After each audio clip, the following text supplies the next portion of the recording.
Chapter 127, The Final Day of Roswaal Mansion. Subaru, Otto, you mentioned this, right? Something about using wind and water magic to make footsteps peel from far away. Otto, actually I believe that we did talk about that before, but it impresses me that you remembered. Magic that simple isn't impossible for me even with my currently impoverished mana, but how would I use it? The only time I ever use it is when I want someone to turn around for a moment. Subaru, we'll be using it exactly how you said. You make footsteps peel, pull their attention, and guide them into a trap. Then I blast them away with the soul of science. Otto, you sound absurdly confident about this, though what exactly is this soul of science? Subaru, simple, strong, certain death, a dust explosion. The methods and materials are simple as hey presto. All you need some fire and flour. If it's powerful as I know it is, it's gonna be more than enough to blast away just one single monster. Otto. Is what you said, then I believed you and assisted you in it, and this is what happens. Subaru, shut up. Scientific advancement always comes with sacrifices. Why didn't it work? There wasn't enough flour, or not enough fire, or are the laws of physics just different in this world? So that's why the dust explosion didn't. Petra, awk. None of that even matters, focus on getting it out. Oh no. Oh no. Petra butts in, screaming, into Subaru and Otto's yelling match. The three of them are in the kitchen on the first floor, lit by the glow of blazing flame.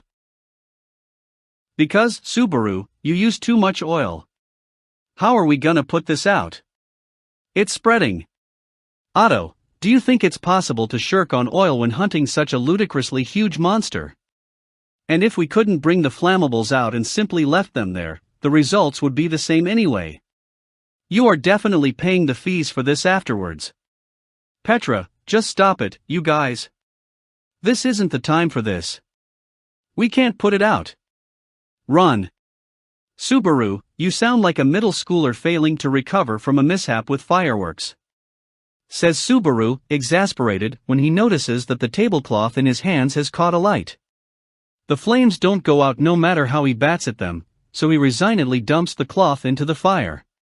The fire from the storage pantry has spread within an instant, and the flames have started circling around to the dining room and kitchen as well.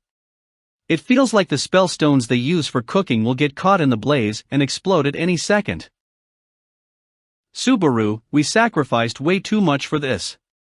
Says Subaru, frowning, as he looks down at the charred corpse fallen at the threshold between the pantry and the dining room.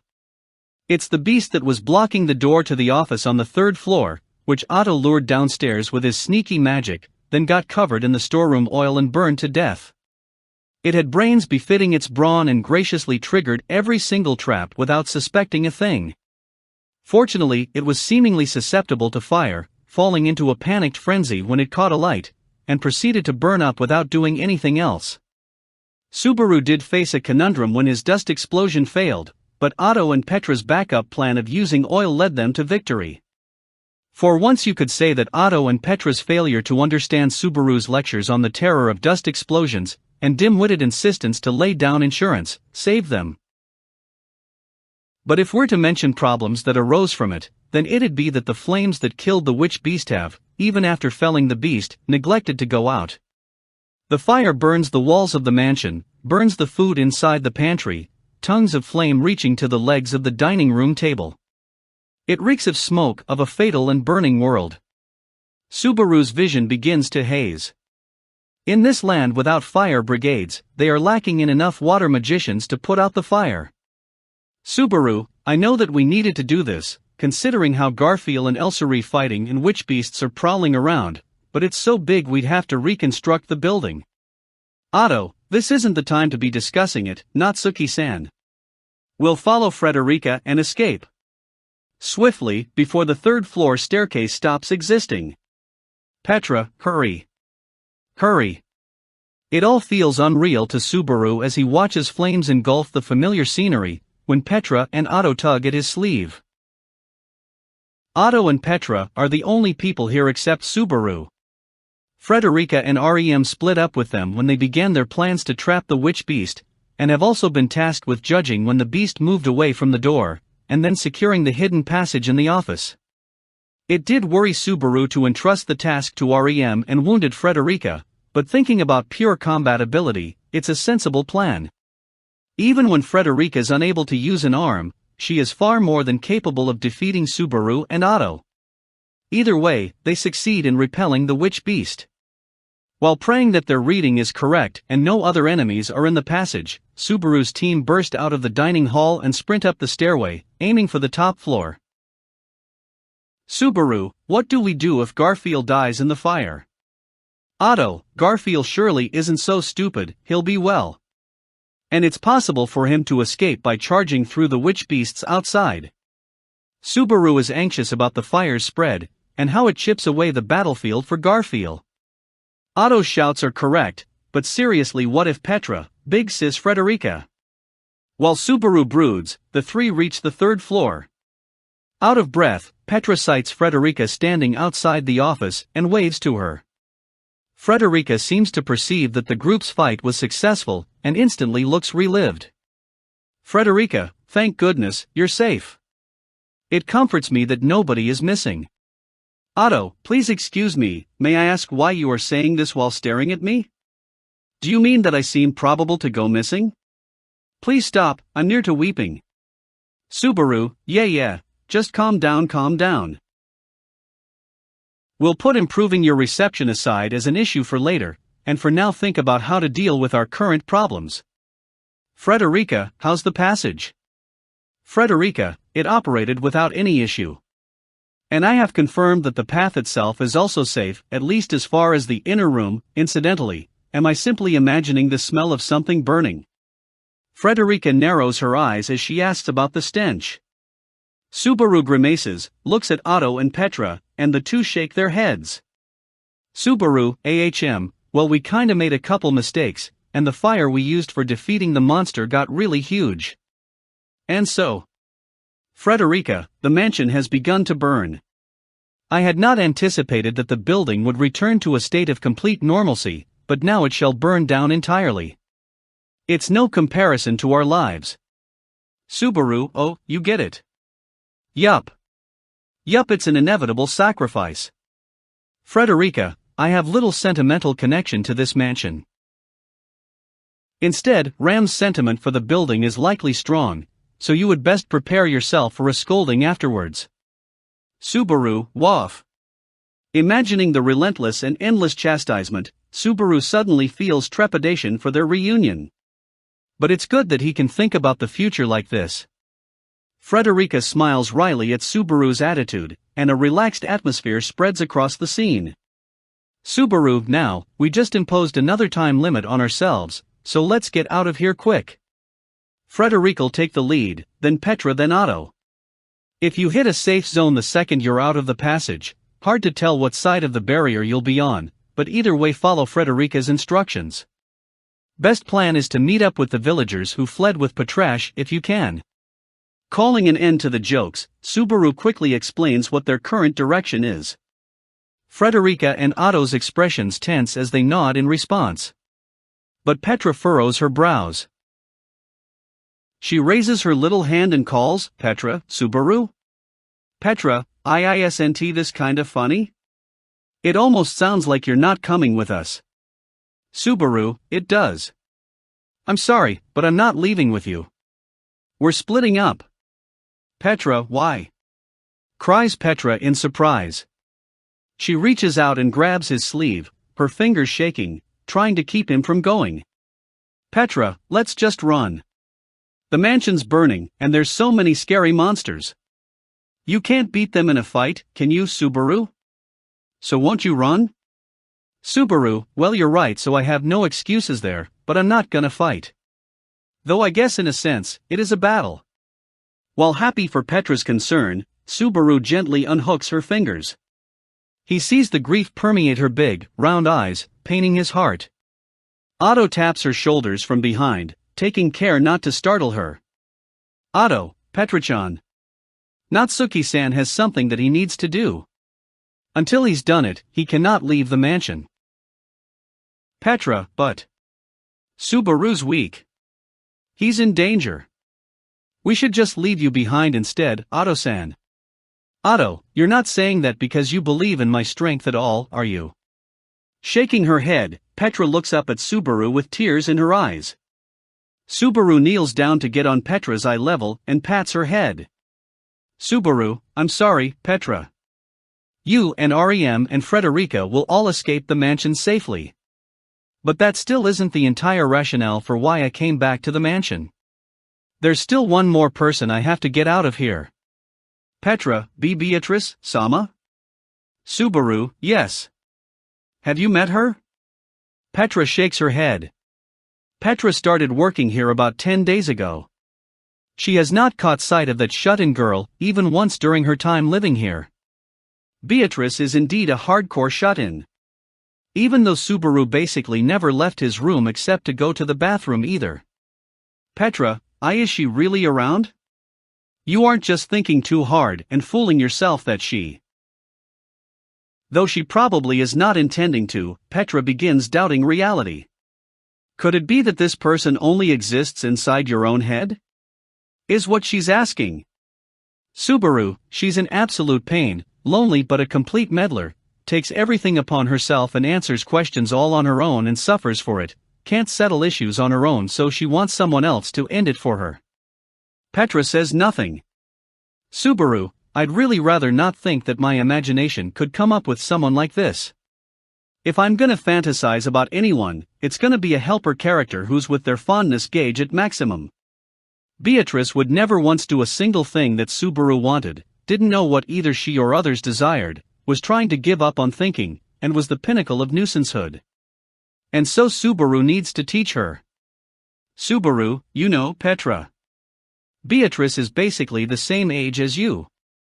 And with how you're mature in lots of ways, you might resemble her first friend. Petra, her first friend? Subaru reminisces on the past Theta mentioned. Thinks about Louis Meyer, Beatrice's old friend, who left a permanent scar on the girl's heart. Beatrice and Louis may not have recognized it themselves, but from an outside perspective, they were obviously friends. Subaru, Petra. Once I come back with Beatrice, definitely be her friend. You'll like her. 'Cause it's so fun teasing her. Petra, even more than Otto-san? Subaru, yeah. You don't even need Otto anymore. Otto looks like he wants to say something, but Subaru consciously ignores him. He draws his hand away from Petra's head and stands up. Subaru, I'm doing it. I'm searching for Beatrice. I'll do my best not to die in the fire, but if I do burn to death then I want it to go down in the records that I died because of Otto's oil. Otto, I'd really rather that not happen. If you don't come back safely I'll slap you, I swear. Says Otto, looking miffed, as he sets his hands on Petra's shoulders and draws her near him. As if drawing a line between Subaru and the four of them. Subaru, Frederica. I'm counting on you. Frederica, unsparing to my health, I swear that I shall cut open a path to our escape. Subaru, be sparing. If we can't keep you, it was pointless for me to come here. Frederica's eyes widen. It's not often that Subaru sees her looking so surprised. Feels kind of nice. Finally, Subaru looks at REM on Frederica's back. The sleeping princess shows no signs of seeing Subaru off. It's fine. REM isn't meant to be seeing Subaru off. Subaru is meant to be greeting her. Petra, take care, Subaru. Turning his back to the four, Subaru breaks into a run. Even at their parting, Petra's voice washes over Subaru's back. But he doesn't glance behind him. Petra would not desire him to either. The flames are spreading steadily across the mansion. With his hand to an unaffected door, Subaru must wonder whether this fire will reach the forbidden archive. The shield catches the blade as it slashes down, and to a screech of sparks and metal, the knife flows away. Weaving into each other's openings, a forceful kick plunges into Elsa's stomach. She takes the blow, rotating to dissipate the strike's force, and uses her momentum to slash at Garfield, her blade closing in to slice his head in two. But, Garfield, lax. Elsa, goodness. How harsh. Garfield's wide, open jaws closed down on the blade, making this the fourth mouth intercept of the day. The force of Garfield's jaw instantly shatters the knife, and Elsa draws her hand back before leaping backwards in retreat. The theft of her favored weapon makes her smile deeper. Elsa, if you were wrong by even a hair, your head would have shot off. It's certainly impressive that you did it. Garfield, got trick it down. Startin' get bored how you fight, bout now. Elsa, how cold. Looking like you understand a woman's entirety, when you've only known her a short while. Garfield, fuck off with that embroilin' phrasin', oi. HRN. Garfield sticks his finger in his ear, grimacing, and sniffs as he notices something. He looks down the hallway. His mouth curves into a grin. It doesn't look like Elsa's noticed it yet, but Garfield's sense of smell has picked up the stench. This is the stink of stone and wood on fire, otherwise said, the aroma of flame. Geez, I can't believe it. He's so euzealious. Right after Garfield smiles, the girl atop the witch beast puffs out her cheeks. Elsa glances at her. Maylee remains peeved as she continues. Apparently the shadow lion who's meant to be stalling the others just died. He never listened to my instructions anyway, and he got mad real quickly, so he was always a problem, but how did he manage to die when all he had to do was nap outside a door? Elsa, the true question is, why did you bring such a useless beast with you? The shadow lion was the only one except Boulder Pork who wasn't in rut or hibernation. And he still died, I can't believe it. Groans Maylee as she tosses another knife to Elsa. Elsa receives it, confirms the feel of its grip, and remains utterly apathetic. This information from Maylee.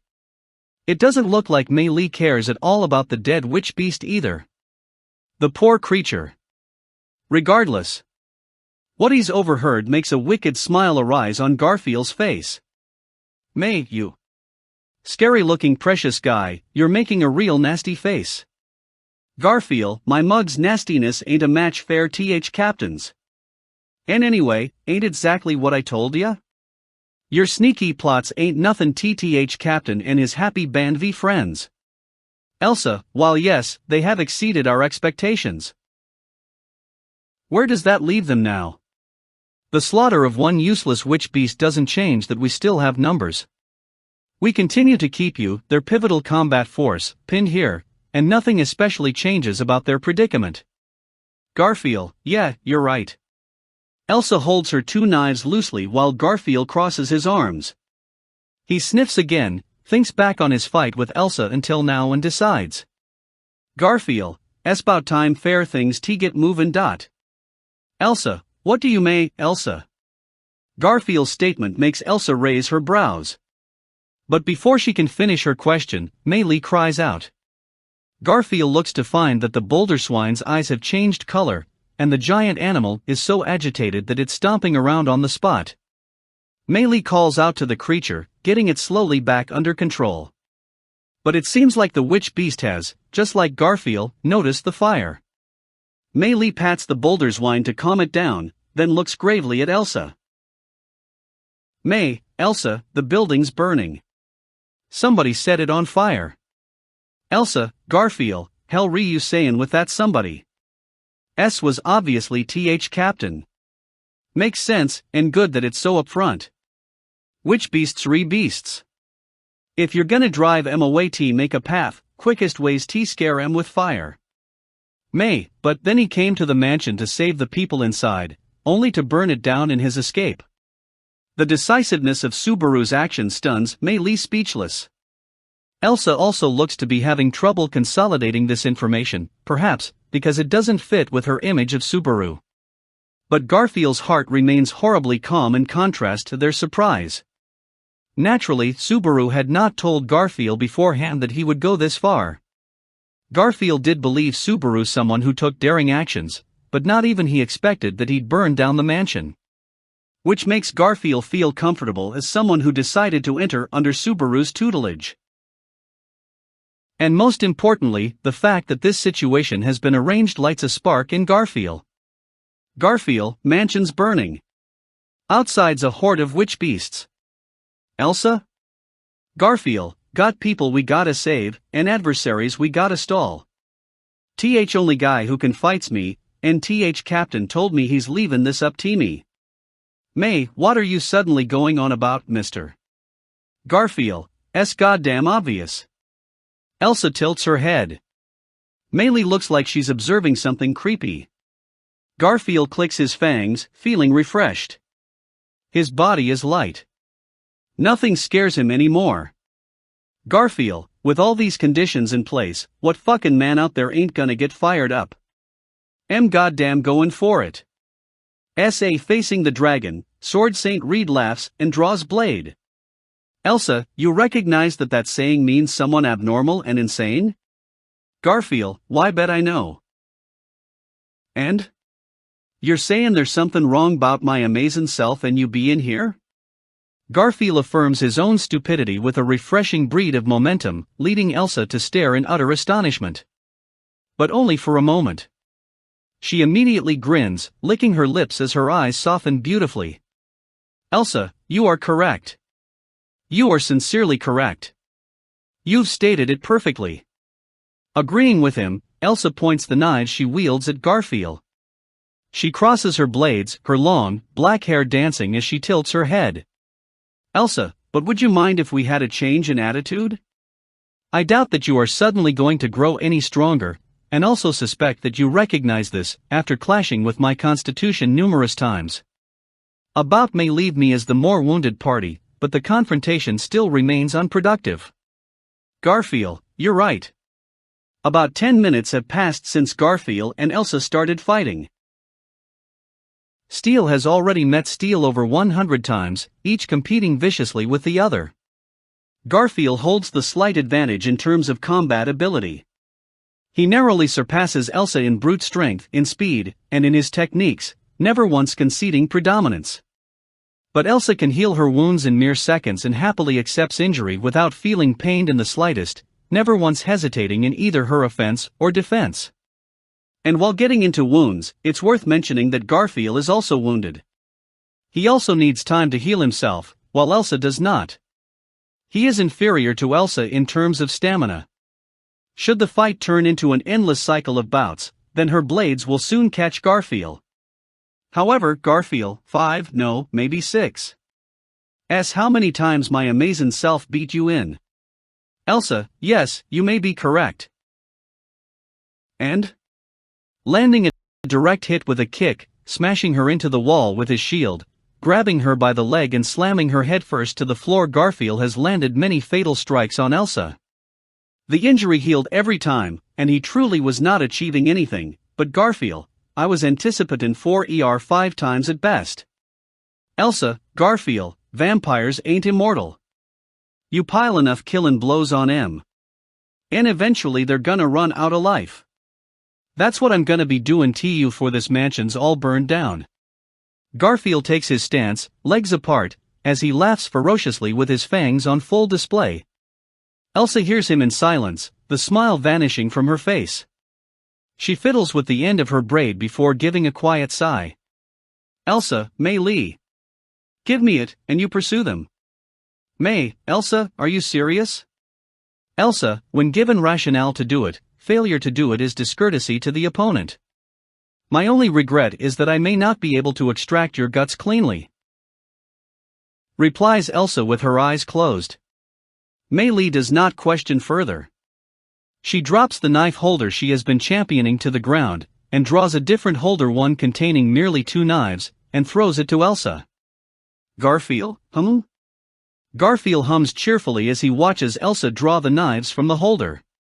These 2 blades radiate a pressure so intense that none of the others she's used can compare. The knife in Elsa's left hand is completely black from the handle to the blade. It looks identical to the kukri she's been using at a glance, but this one's blade is curved with countless, bestial fangs down its edge, specialized more for goring than ripping. The knife in her other hand is the exact opposite, pure white with a thick body. It also looks like a kukri, but its thickness makes it seem like a strike from it could snap bones, and pairing it with the black blade makes its ruthless image compound greatly. Garfield, you're telling me that's your ace? Elsa, these are the ones I use when I'm focusing on killing the opponent, rather than seeing their guts. Exclude Mother, and you are the third person I'd used them on. Garfield, that's one hell VN opinion I ain't glad for, and one hell VA family I ain't jealous bout, oi. Garfield scrunches up his face at the unpleasant confession. Mei Li gives orders to her witch beast as she nimbly moves herself. The dim-witted beast stomps the ground, charging through walls as it heads toward the main wing in pursuit of Subaru's group. However, Garfield, well, thanks for showing me your ace. I don't show you mine, and that's what you call unfair, yeah? With that, Garfield stomps the ground. Immediately, a pulse rushes out Garfield's soul and through the ground, speeding down the hallway, passing beneath Elsa before reaching the witch beast and exploding. Pork. May, boulder pork. The earth caves in beneath the beast, which loses its balance and crashes into the wall as it falls. The impact rocks the mansion, and Mei Li is unable to stay atop the witch beast, instead coming to land in the hallway. She strokes the fallen boulder swine's rump as she looks at the floor, sees the unnatural depression, and glances behind her. May, don't tell me you did this? By utilizing his EARTHSOUL blessing, Garfield can conjure depressions and protuberances in any surface within visible range that he can determine as being ground. It comes with disparities in effectiveness depending on how far away the target is or how large a scale he is aiming for, but it's more than enough for him to bluff with. Garfield has learned from Subaru to, when you've got something you really don't want others to find out, laugh with complete shamelessness. Garfield, that's about what it is. You're safe to think that me not lettin' your escapes and expression be my will. Long as my feet retouchin' th ground, you ain't escapin' from anywhere my amazin' eyes can see ya. Elsa, Mei Li. You can put minimal forces upstairs. Call the others and awaken that beast. May, Mom'll be mad. Elsa, what will truly earn us a scolding is if we fail to remove the threat. And I doubt we'll have the leeway to worry about what will come afterwards. Garfield, so why do get it? Mei Li's expression loses its calm as she nods, puts her fingers to her mouth, and whistles. Garfield silently watches on as the thin sound echoes far, all throughout the mansion. If the two were speaking truths, then which beast should be approaching this spot before long? This situation is only blazing hotter and hotter. Elsa, I'll pluck off your limbs and shoulder you home once you're lighter. I doubt this will all be worth it if I'm unable to enjoy myself protractedly. Garfield, where's th option T? Just quit it with th guts thing. Elsa, I'd rather quit breathing. Garfield clicks his neck at that statement, before stooping forward in preparation to receive the enemy's strike. Elsa sways loosely and nimbly positions her white knife behind her, flexes her arm. Elsa, I assure you that I, more than anyone else, can love you to your flesh and marrow. A horrific, debauched smile. The shriek of blade rubbing against blade. And, Garfield, GHGH. The white knife sticking from Garfield's left shoulder breaks his bones apart. The battle between the gut hunter and the shield of sanctuary enters its final phase. His beaten shoulders, his hips, his head all hurt. He is battered all over after falling many times, always stifling his pain moans from the impact dead. He runs, out of breath, knees shaking, eyes fogged, runs. It hurts to breathe. He keeps his head low, so as not to inhale smoke. The flames have already engulfed the majority of the building, through which he sprints as he searches for a yet untouched door. Subaru, HK discovering an unopened door, Subaru flies madly at the doorknob and wrenches the thing open. Before him is revealed an utterly mundane guest room, which will shortly drown in a sea of flame. Leaving the sentimentality aside, Subaru leaves the door open as he runs for another room. He goes for adjacent room, and the one adjacent that, and the one adjacent that, opening every door he sights Subaru, there. Freeing him from the scent of soot and char, the stench of aged paper streams out of the room. Subaru sniffs the familiar, musty smell as he stomps across the threshold. He raises his head. Addresses the person occupying this chamber. Subaru, hey. Enough of this, stop being angry and listen to Beatrice, get out, I suppose.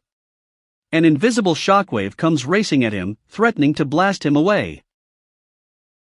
But Subaru manages to hook his fingers on the carpet to defend himself from the force. Amidst a pressure so intense it could drag him backwards with it, Subaru's cheeks twist into a smile. Subaru, ha? Don't underestimate me too much. You think I'd put up with getting thrown out of here so quickly, over and over, by the exact same meth, Beatrice? I won't say it again, in fact. Subaru, gag. A thick book rides the wind to smack against Subaru's forehead, dizzying him and sending him tumbling, flying backwards, ejecting him from the room. He shoots down the corridor. Crashes into a wall. He shakes his head as the door closes itself in front of him, and he hurriedly leaps at the thing already too late. This room is no longer connected to the forbidden archive. Subaru, asshole. Who are you taking after, goddamn lowly? After violently kicking the door open, Subaru breaks into a run in pursuit of another door. That the room hadn't sent him to the second floor of the eastern wing, an area close to Garfield's fight with Elsa, was probably Beatrice's kindness. Subaru, then at least listen to me, stupid. Beatrice must be thinking the exact same thing from within the archive. Keenly feeling that truth, and rejected times upon times, Subaru sprints through the mansion in search of the door to the forbidden archive. With the fight in the western wing in its final phase, and the fire from the main wing blazing through the whole building, only a question of time remains until Roswaal Mansion burns to the ground. End of chapter 127.